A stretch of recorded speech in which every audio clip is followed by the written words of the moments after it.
I'm going to open with what I could call a quote, but it's something I read as graffiti on a wall last night. I won't tell you where. And I'm going to edit it a bit, and it says this: going to church on a regular basis no more makes you a religious-oriented person than standing in a garage makes you a car. Get it? Okay. So, wake up. So, the reason I think it's important to make that statement is because the youth of our world today know that. They know that it is inherent within them to be spiritually motivated and socially active at the same time. And they haven't had years, many of them, to be indoctrinated by religious doctrine. And I've personally had the great opportunity to witness youth around the world today who are longing to work, as it said in my bio, hand to hand and heart to heart with each other to make a difference in the world. And what they're realizing is that nonviolence is the way, in as much as that we all may see differently on television and in the news and read in newspapers, and even potentially believe that youth are violent by nature. The reality is that they are not. They are quite loving by nature, and they're desiring at the depth of their being for us to lead them, but to not be talking heads to them. That the youth of today understand that we live in a really, really small world.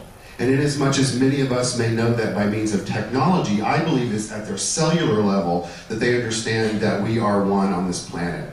And so they are longing to get out and make a difference in the world through means of things like the Malawi School Project or through nonviolence activities, and give of themselves and sit back and share with their brothers and sisters of humanity, allowing the differences to be things to be celebrated and not looked down upon.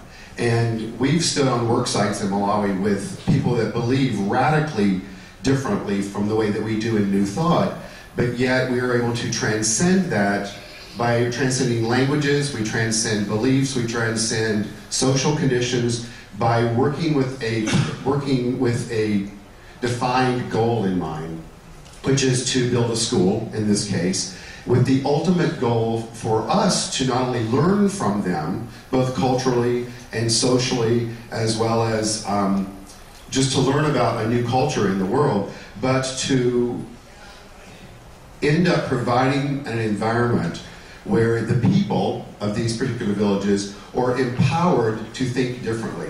It's not our mission when we're there to teach them to think the way that we believe, or even in essence to teach them what to think, but to provide an environment for them to think differently, so that their lives can be better than they were the day before, and the day before, and the day before. And it's not our responsibility to define or judge what that better is like, it's just to provide them the space so that they can empower themselves and think differently.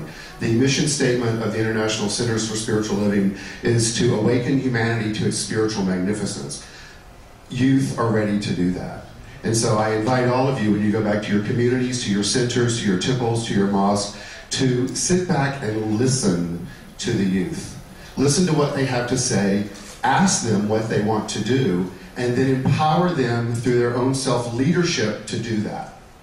And it's really important to take our agendas and put it aside and let them be the future, because they will indeed take us where we want to be, and we haven't been socially conscious or personally responsible enough to do it on our own. So let's let them do it for us. Thank you.